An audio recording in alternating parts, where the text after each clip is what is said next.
Hello and welcome to today's Retail IT Community Roundtable hosted by the Retail Solutions Providers Association.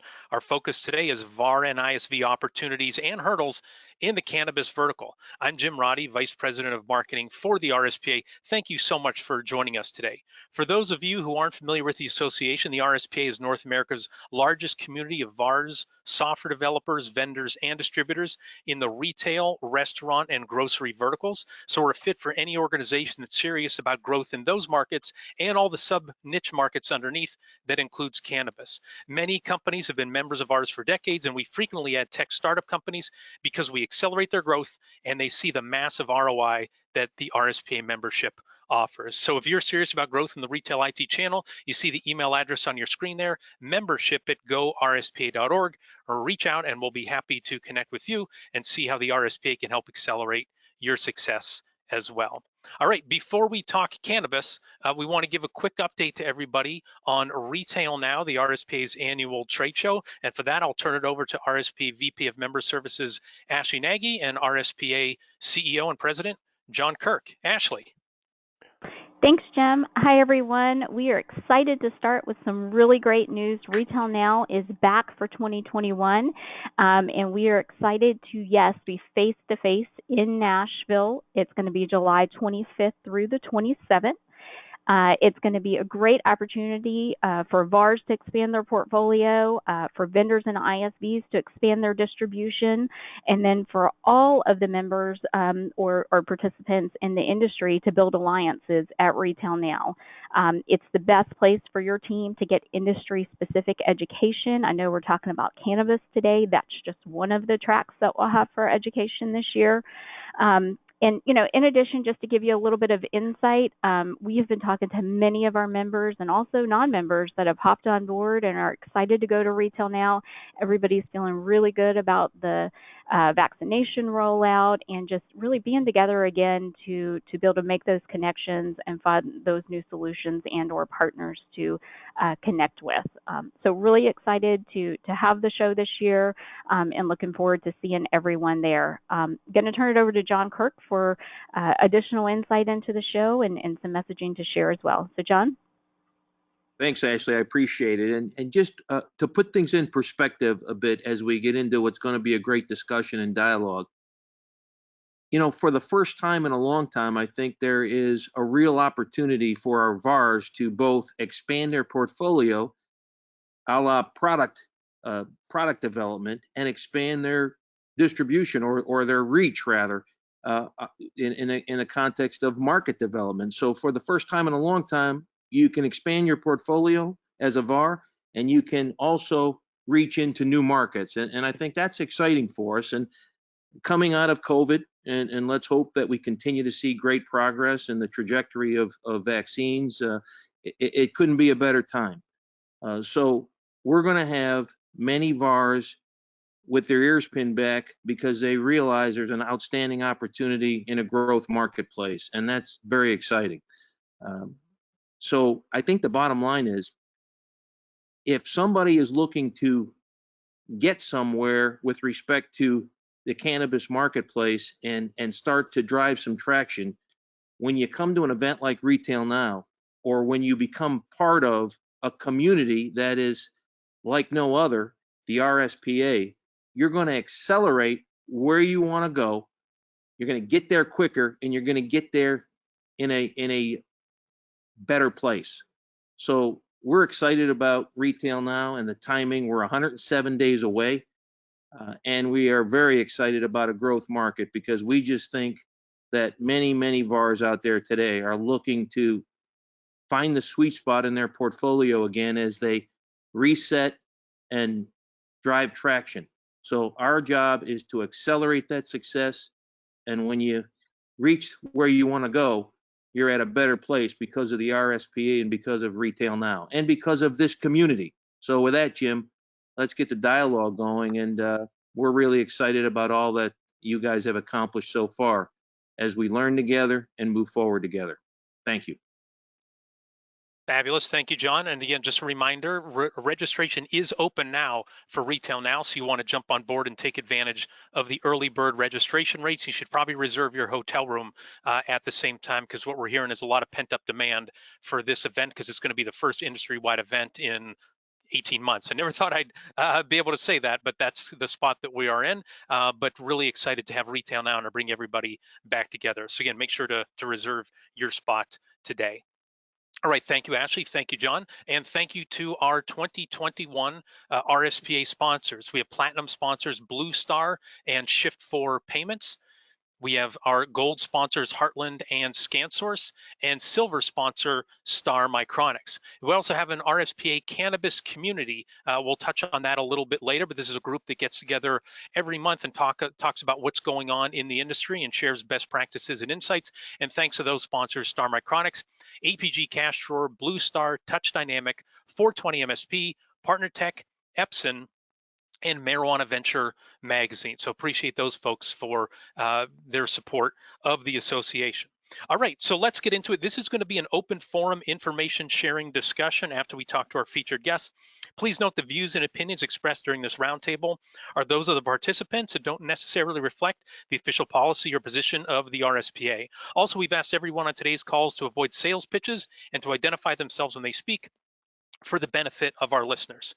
Okay, let's talk cannabis. So I know, looking at the list of folks who are on the call here today, not all of them are cannabis experts. They haven't spent years in this vertical, or they don't have multiple staff members dedicated to the cannabis vertical. So we wanted to start first and kind of get the lay of the land to let everybody know, when we talk about the cannabis market, what particular segments are we talking about? So first, we want to talk about the cannabis supply chain. You're going to hear the phrase a lot, seed to sale, and we want to spell out for you exactly what that means. So we have this graphic here for you. There are three main parts that we want to share with you. The first one is grow. That is where the product is actually grown. It's the agriculture end of it. And the technology solution providers who tend to service the grow section of this industry are agriculture managed services providers. So agriculture MSPs not tend to be where RSPA members play in. There's also the manufacturing. So you can see we're getting a little bit closer to where RSPA members tend to play. So these would be a lot of folks in data collection, warehousing, transportation, logistics, packaging, things of that nature.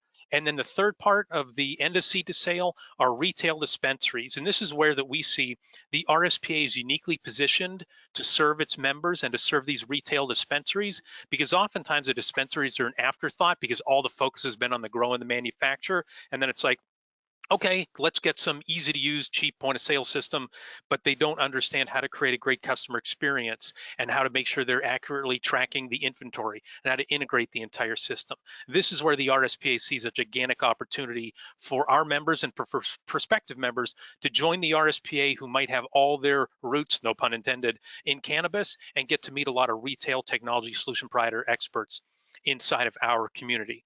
So you might be asking the question, well, how big is this market, right? Are there just a handful of dispensaries?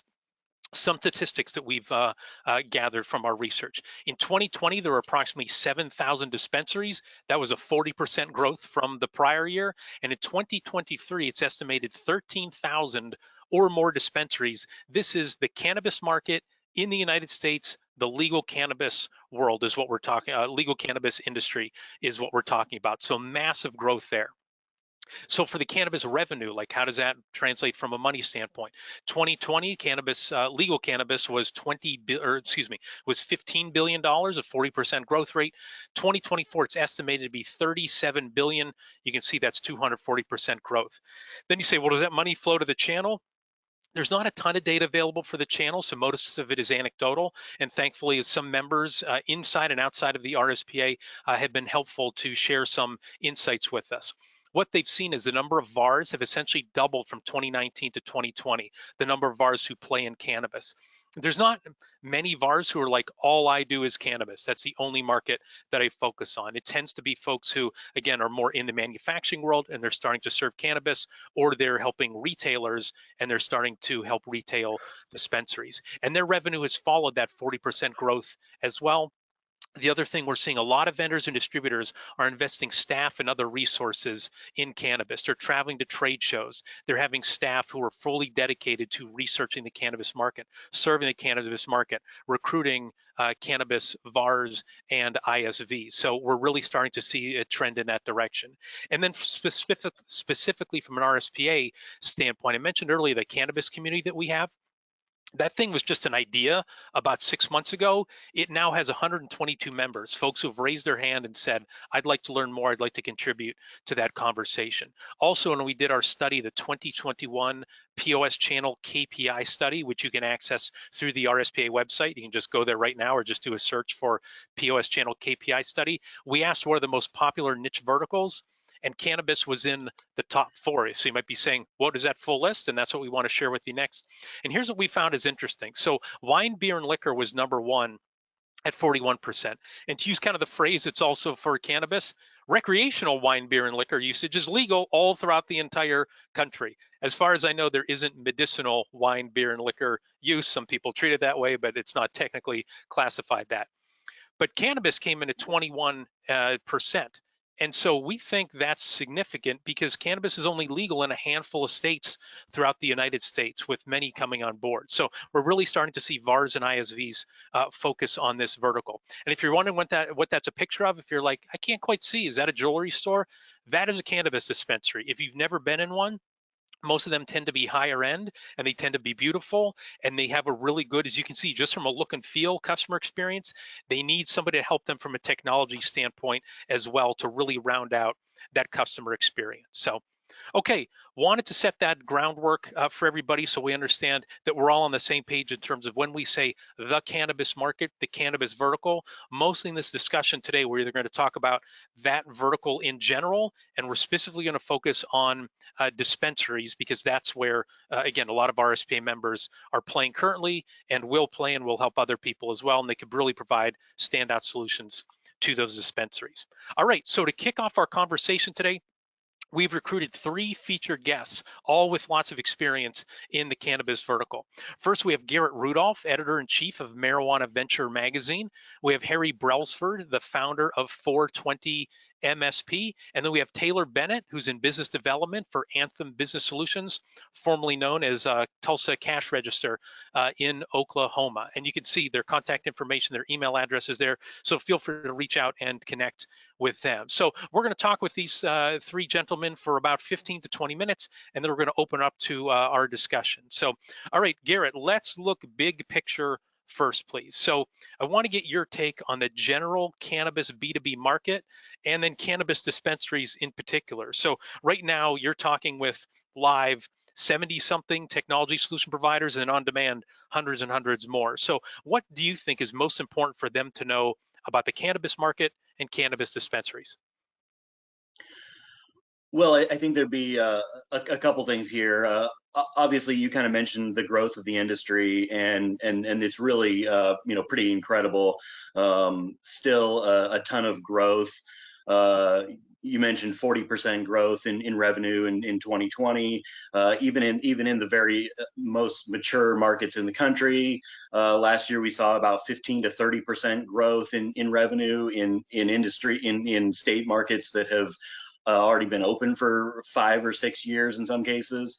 So the growth is really still very much on the upswing. And, obviously I'm sure a lot of people have seen the news. Just within the past week or two, we've added New York has brought in an adult use market, which is going to be huge. New Mexico has added an adult use market. There's potential for at least one more state, maybe even a couple more states to transition from a medical market to an adult use market later this year. Right now, we're sitting at about 18 states that allow legal recreational marijuana, and by the end of the year, who knows where that number is, and within the next 2 years, it's very likely that we're going to be looking at half the country or more that has legal recreational programs. So I think that the growth there is really incredible. And from a business operator's standpoint, I think that the systems that are in place, the technology they use, you mentioned seed to sale, the traceability is a big thing. These are part of the regulations of every single state, and in many cases, the states are the regulations and the programs and the technology that can be used within each state is very state to state. There's very little out there that works kind of across all platforms. And so retailers in particular, and cultivators as well, really need technology solutions that create efficiencies and that work well for what they need it to do. And as we move forward in this, these state regulations are slowly but surely starting to come a little bit more unified, and we're starting to see a little bit more similarities from one market to the next, to where the software solutions and the technology that is being used doesn't look so vastly different from one state to the next. So I think that over the next couple of years, we're going to see that kind of, we're going to see more national providers in that regard. Got it, thank you. But as it stands right now, if you're a solution provider saying, I'm going to do this in Washington State, you can't do the exact same thing necessary in Colorado, and you can't go expand into New York State when that's ready with the exact same solution. Is that correct? Yeah, that's, I mean, it's not to say that you can't, but it is to say that every single one will need its own unique characteristics, I guess, to fit with the compliance needs of each state. They are very different, and sometimes it's small differences, sometimes it's huge and foundational differences between the states.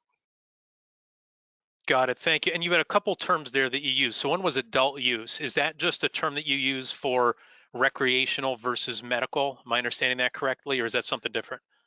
Yeah, adult use, I guess kind of in certain circles, adult use is kind of the preferred terminology over recreational, although recreational is probably kind of more widely recognized to separate it from medical. But I guess kind of within the cannabis community, adult use is kind of gaining favor in that regard.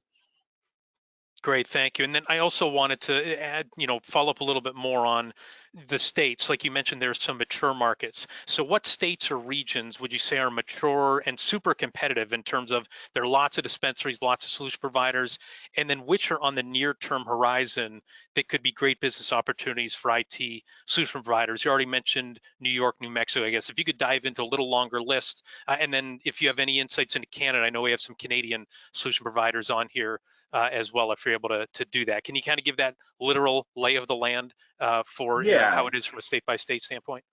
Yeah, I mean, generally it's kind of the West Coast is kind of the more mature markets. Obviously, Washington and Colorado were the first two states to bring in an adult use program. So they're both very kind of mature, both in terms of the retailers and in terms of the software providers.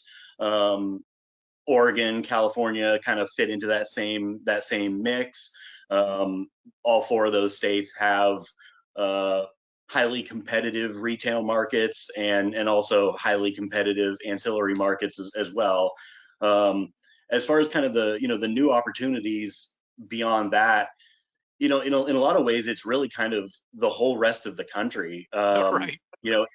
Arizona is a good example. Arizona is just transitioning over to an adult use market.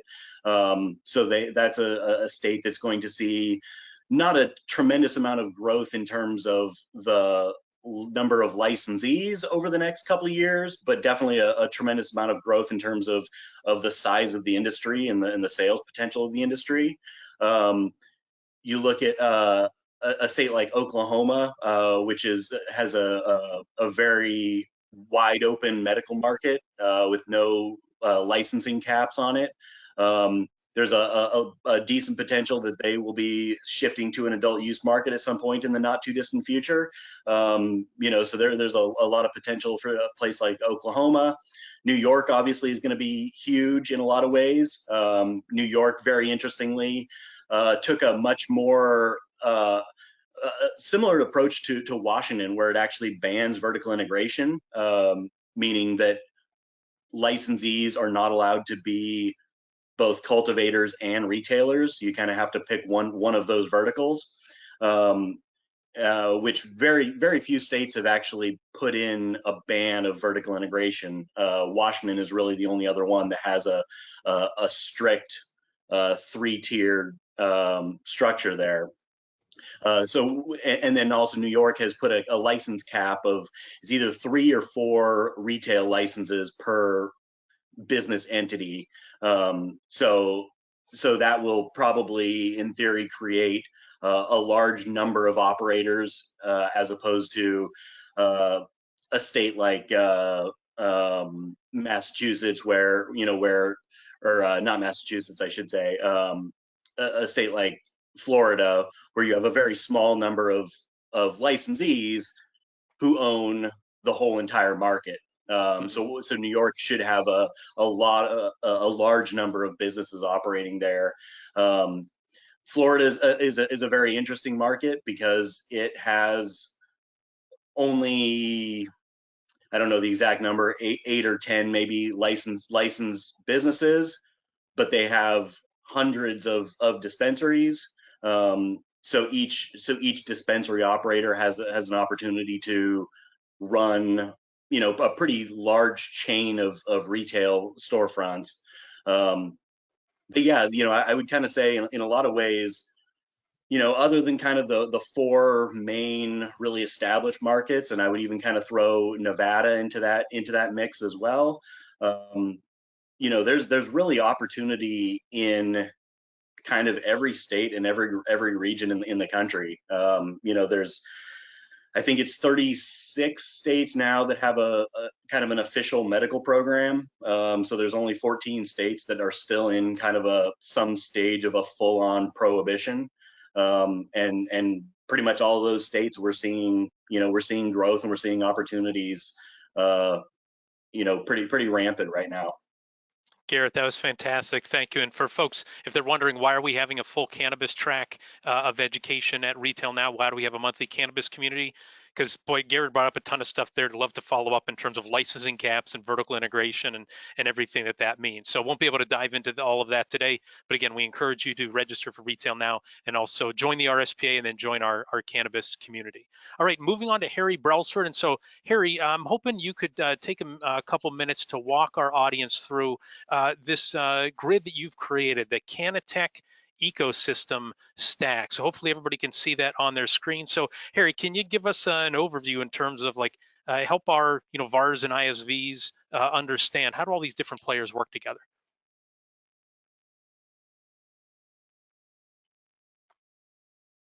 Harry, might have you on mute. Yeah, you're self-muted. There we go. Well, I was having a good conversation amongst myself.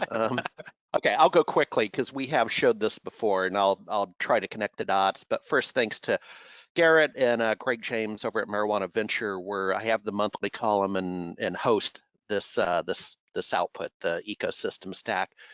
Couple of things. First of all, Jim, on one of the prior observations to go to a dispensary, folks, April 20th is coming up. It's a Tuesday. Go, just go and soak it in, and you'll be surprised at how long the lines are out in front of the dispensaries. That's their 4th of July and New Year's Eve combined. Number 2, dynamic. The chart is very dynamic with and it maps to the industry, right? With what Garrett talked about with New York and New Mexico. I've been on some calls. There's a sentiment that Florida is probably going to pop sooner rather than later as the next big dog. And so this chart will remain dynamic, just like the industry. For example, less logos on the one hand. So Dutchie, Leaf Logic, and Greenbit, sort of the story of March. That reduces it down to one logo, and I'm gonna have to do a little research on that in terms of where we put the logo, because we want one logo per bucket. And then more logos, Jim.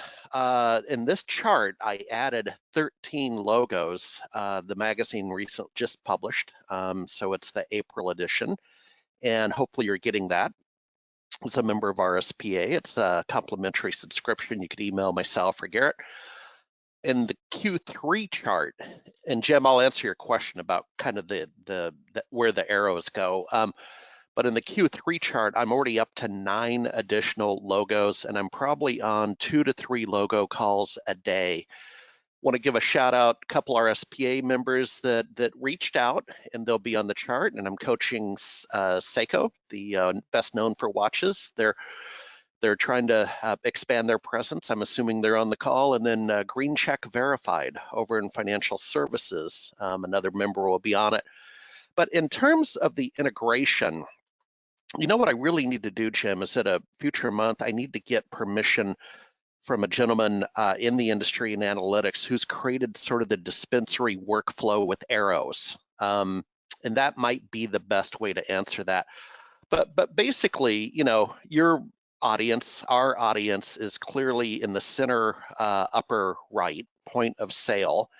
And that's where we live and breathe. And then we have crossover with the seed to sale component. And you know, seed to sale is a funny thing. By the way, Jim, is the chat feature on for all audience? I don't think I could see that. I have a little joke I wanted to post up while I'm talking. Jim, you can give it a shot from a GoToWebinar standpoint. I'm not quite sure if everyone's going to be able to see that or not. Yeah, well, I'll just tell you, seed to sale, the trademark was filed in January of 2000 by American Biogenic Sciences for traditional Chinese herbal supplements.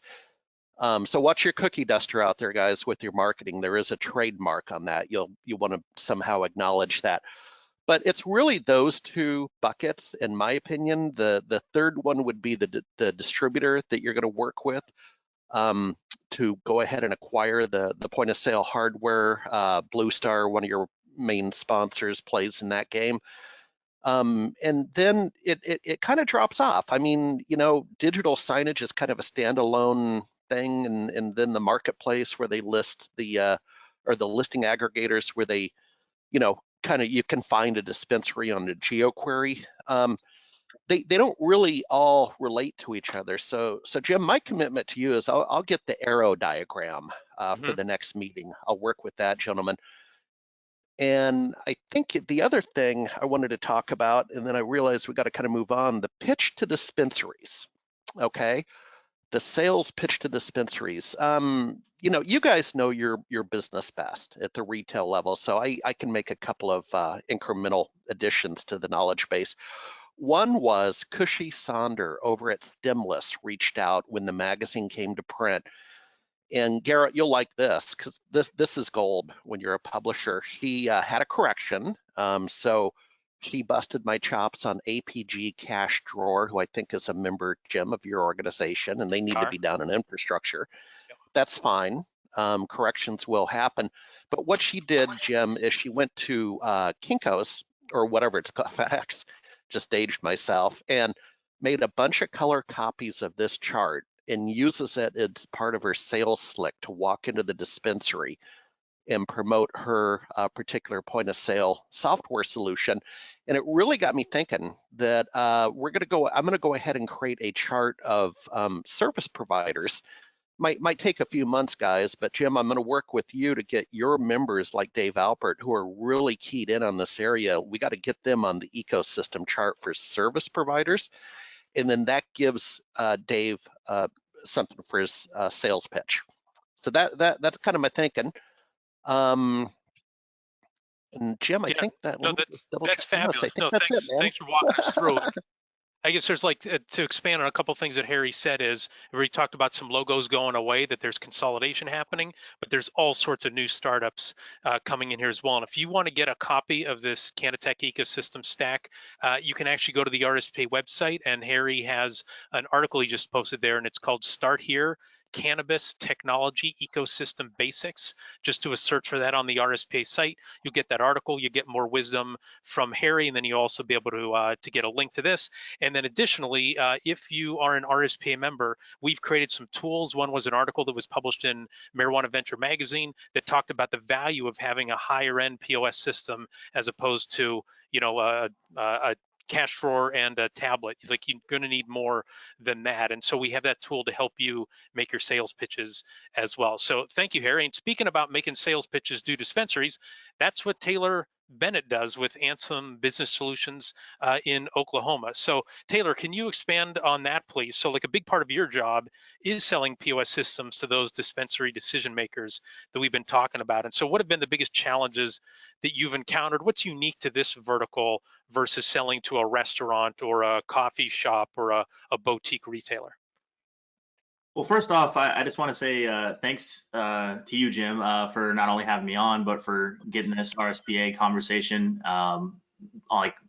basically a monthly basis. I really appreciate the feedback, and I speak for my company as well. So I just want to get that out there. But thank you. It's a team effort. RSPA team makes this thing happen. So thank you. Yeah, no problem. Just to give a little background on the company I work for, we're a business solutions company that's been in Oklahoma for about 60 years, both in the restaurant and retail space. So, you know, doing grocery, restaurant and retail has been something that, you know, we've really just focused our entire company on for a while now. So really the last year and a half ago, we started noticing, you know, really some untapped potential in the cannabis market. So we decided to make a move to partner with actually BioTrack, one of the things Harry was talking about, seed to sale software, you know, trying to get into that market. I know a lot of you guys, I know where we were at, we were a little confused on, you know, how do we approach the market? Where is there good potential? You know, where is it different? Some of the experiences that we've really noticed that differs from the restaurant retail space is number one, their access to capital, which is something that you know, we kind of take for granted in the retail and restaurant space. You know, the owners being able to get loans and to be able to get money from investors and things like that is a lot easier for retail and restaurant than it is for cannabis, and that definitely reflects on a lot of the discussions. You know, point of sale seems to be somewhat of an afterthought for a lot of these dispensary owners. They don't value it necessarily as much as they do some other things for their business. It usually seems to be something that's kind of last on the list. However, they do end up getting it in there pretty quickly. It just doesn't seem to be really a high priority. Like Garrett was saying earlier, you know, Oklahoma, where we're at, you know, for up until this month, it's been pretty much the Wild West. So there hasn't been a cap on licenses, as well as not any regulation involving metric, which is basically a system that's going to be put in place here in Oklahoma that basically mandates a certain procedure and regulates exactly the information that you're going to need to have readily available in case of an audit, basically. So this month, that changes for Oklahoma. But up until this point, you know, a lot of people haven't seen the value in having a seed to sale because they haven't really had that enforced. That's really been the big thing for us.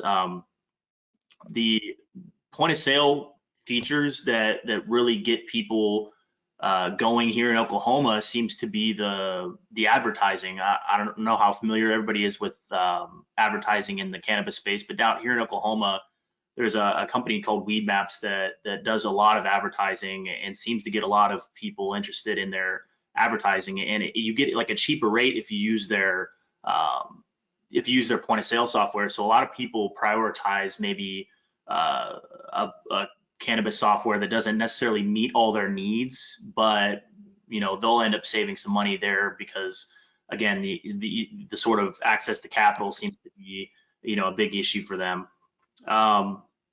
I would say the last thing as far as difficulty with, you know, selling point of sale to these dispensaries is the ability to contact the owner. They just seem to be scatterbrained a lot of the time and kind of it's a lot different than retail and restaurant for me personally. Owners are pretty focused on the restaurant, and that's really it for them.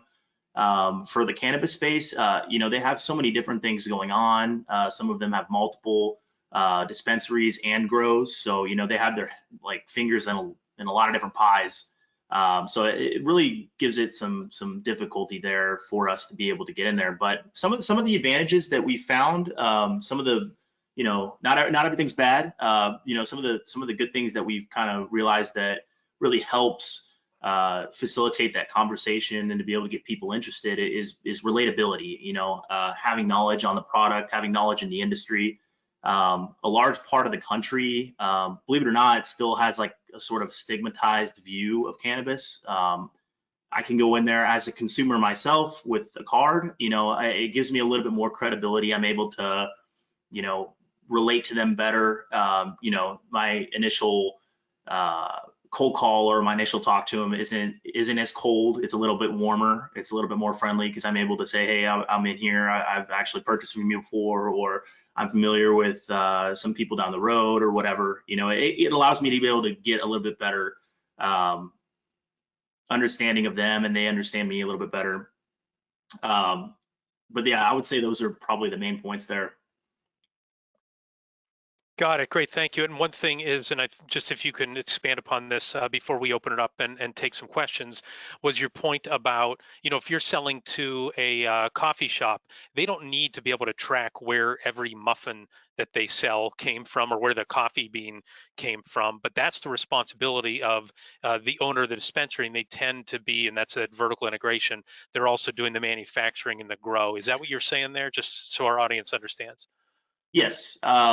Up until this point in Oklahoma's short history of being able to sell cannabis, it's really been very unregulated. So there hasn't been any mandates for data that traces back to the seed and then the sale. It's really just kind of been the Wild West, as a lot of people have coined it. So now things have changed a little bit. Some of the advantages that we've gotten to be able to get in with certain people these days is our system that we're using actually integrates with the state system that will be in place in order to make those regulations and to have those reports. So we've been able to get a step in there. And lastly, I just thought of this. I think another good thing to be able to get into these dispensaries and get people talking is having more than just one product. We are actually got feedback from someone here in the RSPA community last time I talked, and he mentioned that having more than one product, not just point of sale, would be good for us. And we actually went that route. We're actually partnering with a point of banking solutions company, and that's already proven to be the more things we can offer, the easier it is to talk to some people, because if they're immediately closed off to point of sale or they're immediately closed off to cameras, you have another solution there to be able to talk to them about, and then maybe eventually you can talk to them about that point of sale if they loosen up with you. Great, fabulous, gentlemen. Thanks for kicking off our discussion. Now we'll give our audience members a chance to submit their questions. We already have a couple in so far, but again, use the question function or the chat function, and we'll be sure to pose that to the group. Again, it doesn't have to be a question. It can be anything that you'd like to share, a comment, a thought, an observation, anything of that nature. So while those questions are coming in, I just want to share with you the track that we've put together for Retail Now from a cannabis education standpoint. We've talked a lot of 100 level stuff on this call because we're speaking, we know, to the masses, folks who aren't deep into the cannabis vertical necessarily, but we're going to have education sessions for everybody at Retail Now, whether it's 100 level, going into an even deeper view of what we kind of spent 5 or 10 minutes on today about a cannabis market, Canatech overview, also talking about if you want to get into this vertical market, where exactly should you enter? And then for those who are looking to map out their path, of those already engaged, we'll have 2 kind of 300 level courses, 7 elements of a successful cannabis VAR. One of them Taylor kind of alluded to, like he is committed to this vertical and very knowledgeable about it. So that's one thing. You can't just do this with your left hand or your left pinky. And then also we're going to go through mistakes cannabis VARs and ISVs can't afford to make, and really dive deep into that. So again, make sure registration's open. Take advantage of the early bird rate today for Retail Now. Thanks again to the Cannabis Community sponsors, Star APG, Blue Star, Touch Dynamic, 420 MSP, Partner Tech, Epson and Marijuana Venture. And then thanks again to our annual sponsors, Blue Star, Shift 4 are the Platinum, Heartland and ScanSource are Gold, and then Star Micronics is Silver. All right, so a few questions have come in. First one is from Ryan Williams. And so Ryan from OneDine has a question about credit cards. So Chris Arnold, RSPA Marketing Manager, if you can unmute Ryan. And Ryan, what's your question for the group? Hello, gentlemen. I know credit cards historically have been, credit cards and the cannabis industry have historically not played nicely together. I understand with the advent of some of these new states bringing on the recreational use of adult cannabis, that's kind of shifting a little bit. Where does all that stand? Because, the point of sale industry and the credit card industry, sometimes it's really difficult to kind of parse the two. So where does all that stand?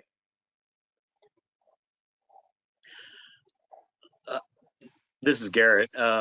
To be honest, a lot of it falls into some very gray area, and it kind of a little bit depends on who you talk to. There are companies out there that are providing some sort of a connection to traditional financial institutions to allow either debit or credit card purchases at the retail level. That's not particularly common at the moment, and at least in kind of a lot of the more established states, there hasn't been a ton of adoption of these programs or these you might call them workarounds to allow dispensaries to accept debit or credit card payments. There are a few companies that have kind of gotten in trouble for doing things that were a little bit too much of a stretch on the workaround, I guess. But yeah, generally you're right. Debit card, this is mostly a cash industry, and really with a lot of the retailers, until there is a very a solid non-gray option to start accepting credit cards and debit cards, many are not willing to go down that path. Yeah. Great, thank you, Garrett. And if I can just add one point to that, and this has come up in our RSPA Cannabis Community meetings, sometimes POS resellers will hear, oh, I can't get credit card revenue, then I'm not interested because that's where I make my money. But if you can be the technology solution provider now, prior to the credit card adoption, who do you think that dispensary is going to turn to when they are able to accept credit cards? They will turn to you. So now is the time to, again, no pun intended, plant the seed in the cannabis vertical and start getting a foothold, become their trusted advisor so you can reap the benefit from that later. Jim, Harry here. Hopefully I can, continue to add value each month. But Garrett, I think you were on the call with Greg and I 4 or 5 months ago with True Harbor Merchant Solutions, a gentleman, W.F. Schroeder, and Jim, I'm not selling into the audience. I'm more trying to provide a resource for people if they want to learn more. But what I recall from that call at True Harbor was he called it off the rails credit card processing. And Garrett, to your point, it sounded a little bit gray. I'd have to sit in on that call again to fully understand what he said. Yeah, no, I appreciate that. And Ryan, hopefully that answered your question. I encourage folks, if they want more details, again, join that. If you're an RSPA member, there's no extra fee to join the RSPA Cannabis Community. So I'm not trying to sell anybody anything, but I know like RSPA member Anthea, Retail Control Systems, they're merging or they're expanding to be called Anthea. They have a payment solution that might be more debit card related, but there's so many details along with this. If you want to learn more about that and connect with folks who might be able to help you out, there are a lot of folks who are on the cutting edge of that who are part of of that community. So Ryan, hopefully that answered your question. Next question comes from Tim Pinicelli from Jolt. So Tim, can you pose your question to the group, share your perspective? Thanks for joining us today. No problem, thank you. I was curious what the best resource to learn about procedural and general compliance required in a dispensary, or as well as the other 2 phases. Where can we learn about what's required procedurally for compliance? Good question. Who of our featured guests wants to tackle that one first? Well, I'll go, I guess. You know, I mean, I would kind of say again that this is a little bit of a difficult question to answer because of the state-by-state nature of things. Every state is so fractured when it comes to the regulations that you almost have to go, you almost have to pick the specific state that you're looking for and go to either the, you know, the code of the law, or go to a, you know, a lawyer or somebody like that who has expertise in that particular state. It's very difficult to find those in kind of one unified spot. I know I don't have the names off the top of my head, but I know that there are a couple of companies that kind of focus on that, to where they're pulling all of the state regulations into kind of a unified spot. But I don't know. I'm trying to pull the name off the top of my head, and it's not there at the moment. Got it. Thank you, Garrett. Harry, Taylor, anything to add to that? I think that's what's come up a lot, is go to the .gov, you know, for your state to find out what's the difference in medical marijuana in Mississippi versus Oklahoma. Like, go right to the source there.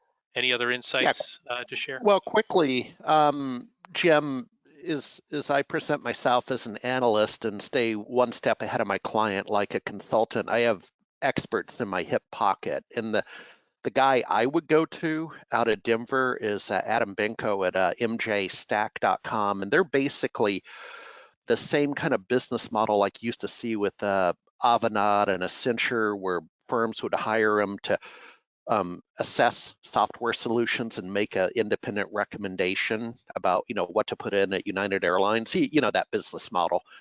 That's the line of work they're in. So that's kind of my go-to guy, because he's pretty current with the different states, and I think, you know, he's done 85 assessments. And maybe the point I'm trying to make, Jim, is get someone in your hip pocket that's on speed dial.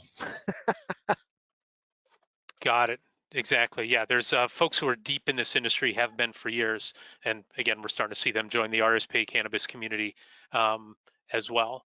All right, question coming in from Mike Buchanan. And Mike, I'm not sure if your question is about the Cannabis Vertical or if it's about retail now. So if we can get Mike unmuted. Mike, what specifically is your question? Hi, guys. I posed that question when Ashley was presenting Retail Now. I was just wondering whether it's going to follow the same format, starting on the Sunday evening, etc., etc. But actually, just when you unmuted me, I can't actually send in any questions now for some reason. Maybe I'm only allowed one. Yes, we're limiting any overseas communication. Mike's calling from the UK. So I can answer your question. Yeah, so the event is going to be Sunday night going through Tuesday night. So welcome reception and everything kicks off Sunday, July 25th at the Gaylord Opryland in Nashville. And then we're going to have that evening and then 2 action-packed days, Monday and Tuesday in Nashville, live face-to-face expo, education, networking, things of that nature. I've got my flights. You still there, Mike? Yeah, I'm here. Yeah. Got it. Did that answer your question, or do you have any other questions? No, that's fine. I've got my flights and everything booked. I just hope you guys will let me back in by mid-July. We're actually doing some market research on labeling for the dispensaries, because one or two partners have told us that it's something that we should look at because that's what we do. And I'm just starting to get some of the results in from that. So not really at the point where I can share it yet because I don't have all the details, but I'm happy to share some of that at a later point with you guys. Got it. Great. Thank you. Just to clarify where Mike said, you guys won't let me back in. He's talking about, will the United States allow international travel? It's not that the RSPA has banned Mike Buchanan. He has some sort of appeal beforehand. Just want to clarify who the you guys are in that regard. So Mike, thanks for joining us. Let's see if we can get to a couple more questions before we hit the top of the hour. And Taylor, why don't you tackle this one first? Are dispensaries mostly locally owned or are they chained? So what have you been running into in Oklahoma? And then we can see what Garrett and Harry have to say about it. So dispensaries mostly locally owned, or are they chains from your experience? I would actually say most of them are locally owned. Outside of really a few of the name brand chains, especially in the bigger cities like Tulsa, where I'm at in Oklahoma, Oklahoma City, the bigger ones, usually they're locally owned. They may have 2 or 3, 4 dispensaries, but for the most part, they're locally owned. And just getting a hold of the owner when they have more than one, that's where the difficult part lies. But yeah, hopefully that answers your question. That does. And Garrett or Harry, how is it trending? You'd mentioned about consolidation. Are there going to be a whole bunch of folks getting scooped up, and we're going to have, instead of a bunch of like independent restaurants, a bunch of Wendy's, McDonald's, Burger King's, Arby's, things like that? Where is this heading? I would agree. Right now, it probably is mostly locally owned. I don't know that I could put a number on that for you, but I would say it is mostly locally owned at the moment. But it is definitely trending toward consolidation, and kind of again a little bit dependent on the state market. I think Oklahoma, Washington, Oregon. There's a lot of local ownership in those markets. You start moving into Massachusetts, it starts moving a little bit less and a little bit more of a corporate entity that owns a chain or a series of licenses. The East Coast tends to be more. The East Coast tends to be more restricted licensing. It's more difficult to get licenses, and those tend to go to a smaller group of kind of well-financed large operators. So yeah, it's definitely trending away from the mom and pops and the local ownership, but right now that's kind of still hanging in there. Great, thank you. Yeah. Let's turn it over to Dan Foote. Dan, you had a question and then also a perspective. You sell into Alaska, and so can you share what you're seeing there from a local ownership versus chain standpoint? Yes, we are predominantly locally owned up here. There are some outside interest groups that are part of some dispensaries, but it's mostly locally owned. And how does that change how you sell to them? Does it make it easier, or would you prefer that it was all owned by one chain? What works? What has worked for you? I personally prefer the multiple ownership model because I think in the long run it does better for everybody, competition, etc., across the community. How that's going to change with national laws and regulations, who knows? But I personally prefer to work with the individual owners and their small concerns. Great, Dan. Thanks for weighing in. And Dan's a new member and just joined recently, so thrilled to have you here. Luis Gonzalez, you have your hand raised. I don't know if literally you have your hand raised, but according to GoToWebinar, there's the hand raise function. Did you have a question or comment you wanted to share with the group?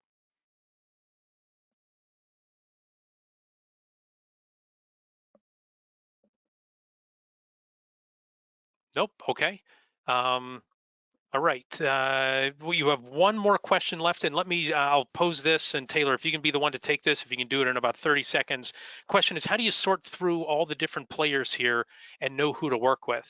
How did you guys make that decision with that whole, Canatech ecosystem? Like, oh my gosh, do you just throw a dart at it, or where do you start from making decisions? Well, it's a good question. Just to be quick, really, it's been sitting down with a lot of the people at our company that's had a lot of experience for decades in the industry and know what to look for as far as feature limitations, feature capabilities, things that may work well and things that may be just complete turnoffs to the customer. Just having that group of people that are knowledgeable and enough for the retail space to be able to understand, what products work, and then again, the company that we partner with, are they willing to work with us? Are they willing to give us the support we need if we need it? Those types of things are really what helps, is having that experience there, that person that's been at the company for 60 years that knows what they're doing, and some of the other people that can help give us some good feedback to be able to make that decision. Got it. Great, thank you. And Luis just sent us a message that he was muted, but hopefully he is off mute now. So Luis, can you wrap us up and I guess share last question, comment, perspective Yes, for our roundtable today? Welcome. And if you'd let us know who you're with. sure. I'm with Emergent Pay Corporation here in Boca Raton, Florida. So my question is, as I understand it today, and I think I'm going to pick more on Garrett's mind here, each dispensary has to, I guess they have to cultivate their own product and sell their own product. Do you see anything in the future where there could be cross-sell between these groups? Yeah, definitely. Actually, that model, which I believe Florida has, is largely going away. Very few states still require a dispensary to sell product that they have cultivated themselves. I believe that this industry is going to move more and more toward businesses that focus kind of on what they do well. So I think that the retailers and retail brands will focus more on becoming a retail brand, and they will, buy wholesale product from, half a dozen or a dozen other providers, cannabis cultivators and product manufacturers, and they will kind of become more specialized as we move forward. But yeah, Florida has maintained that. I expect that to go away in the not too distant future, and very few states still have that, and very few states that are coming online with a new program are even considering putting that kind of a requirement into place. Okay, so that means that, and I know that we're a little bit over the time. So do you believe that then that will give opportunities for privately owned people to open their own cannabis stores as well? That it's a good question.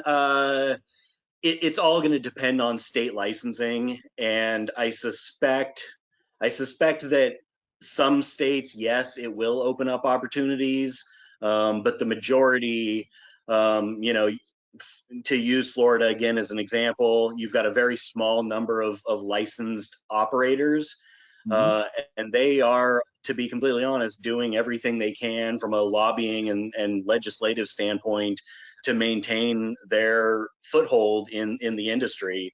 And so I highly doubt that the Florida businesses that are there are going to willingly allow individuals to kind of start opening up additional licensed retail shops. But this industry is kind of evolving and changing so fast that really I would say that kind of anything is possible. And I was having a conversation with a guy 2 or 3 days ago who has a cannabis beverage company that's based in California, and he's in the process of expanding it nationally. And one of his things is he believes that convenience stores will be allowed to sell cannabis products in the not too distant future, kind of once we have some federal changes at the federal level. So I guess I kind of look at it as, I don't see a significant number of more licensees coming on in many of the states that have regulated programs. But I also think that anything is really possible, and we're really kind of at the very tip of this iceberg. Thank you. Wonderful. Thanks for the question. Thanks to everybody for listening in, and thanks very much to our featured guests, Garrett, Harry, and Taylor. And just a word of advice before we go, before we thank our sponsors, before we give away a copy of Blue Ocean Strategy. There's obviously a ton of questions, right? This is not second nature to anybody. So while we encourage you to register for Retail Now, to join the RSPA, to join the RSPA Cannabis Community, to get updates on this on a regular basis, lean on your vendors, lean on your distributors as well, like the folks on the screen here or the Cannabis Community sponsors. Connect with them. They have folks like we talked earlier about. There's staff members dedicated to the cannabis vertical market. I think each one of these companies on there have a person or a couple people who are really spending a lot of time on these things. So again, make sure to lean on those folks, and they can help guide you along the way. So, all right. So again, thanks so much to our featured guests. Thanks to Star, APG, Blue Star, Touch, 420 MSP, Partner Tech, Epson, and Marijuana Venture for sponsoring the cannabis community. Thanks to our annual sponsors, Blue Star, Shift4, Heartland, ScanSource, and Star Micronics. Again, last reminder, make sure you register today. Take advantage of the early bird date for Retail Now. And last but not least, before we go away, you will receive a recording of this on demand. And we said at the outset, one lucky attendee will receive a copy of the book, Blue Ocean Strategy. And looking at who has been selected, we have David Aiken from QRS. So David, congratulations on winning a copy of Blue Ocean Strategy, and hopefully you can apply that to your business as you look into the cannabis vertical, which has tons of opportunity and a lot of players who are not jumping on this opportunity right now, but RSPA members are a step ahead of everybody at this point. So thank you again so much for your time and for your commitment today. You're the ones who make this Retail IT channel great. You're the ones who are going to be helping these cannabis dispensaries run their operations better and be more successful because of the technology and the guidance that you provide. Thanks everybody for attending, and have a tremendous rest of your day. Hope to talk to you soon. Bye-bye.